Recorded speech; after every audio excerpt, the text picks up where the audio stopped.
സംഗീതം അറിയുന്തോറും അകലം കൂടുന്ന മഹാസാഗരം.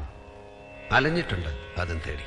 ഹൃദയത്തിൽ സംഗീതവും സിരകളിൽ ഭാംഗമായി കാലമൊരു സഫറോं की जिंदगी जो कभी नहीं खत्म हो जाती है.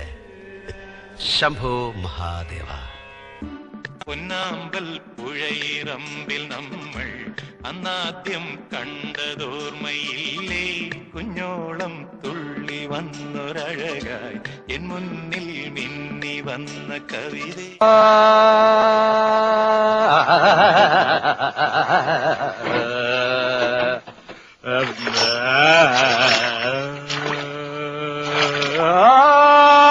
വാക്കുകളില്ല, എനിക്ക് സാധിക്കില്ല ഇതുപോലെ പാടാൻ.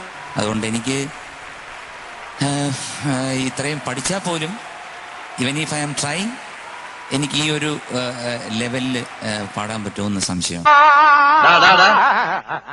എന്തിനാടാ വെള്ളത്തിൽ കിടന്ന് ഇങ്ങനെ അമർന്ന്? പാട്ട് മത്സരത്തിന് പഠിക്കുക, കുറച്ച് ദിവസമായത് തുടങ്ങിയിട്ട്. ഓ അത് ശരി. എടാ ഏതായാലും നീ തോക്കും. അതിന്റെ കൂടെ ഈ വെള്ളത്തിൽ കിടന്ന് വല്ല അസുഖം വരുത്തി വെക്കണം അപ്പുക്കുട്ടാ. തോക്കുമ്പോ അത് വലിയവനൊന്ന് വേർക്കും.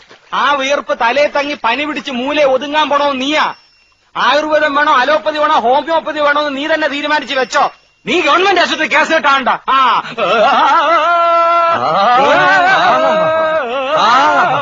നല്ല ശബ്ദം, നല്ല ശബ്ദം. നിനക്ക് ജോലിയൊന്നും കിട്ടിയില്ലേലും ഇതുകൊണ്ട് ജീവിക്കാം. അത് തൈപ്പറമ്പുകാരൻ ഇപ്പോഴാണോ മനസ്സിലായത്? നിനക്കൊരു ചാൻസ് ഉണ്ട്, വേണ? സിനിമയെ പാടാനായിരിക്കും. അല്ല, ഞങ്ങളുടെ പാടത്ത് പശുവിനെ ഓടിക്കാൻ.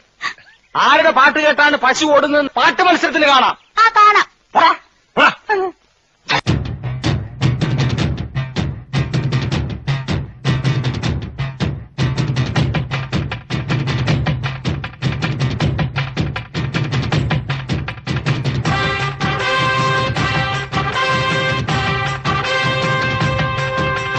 അനകാലി ചണ്ടിച്ചങ്കരി ഭോർക്കലി മാർക്കിനി ഭഗവതി അടിയനിൽ അടികോടി നിത്തിരി കരിയണമേ.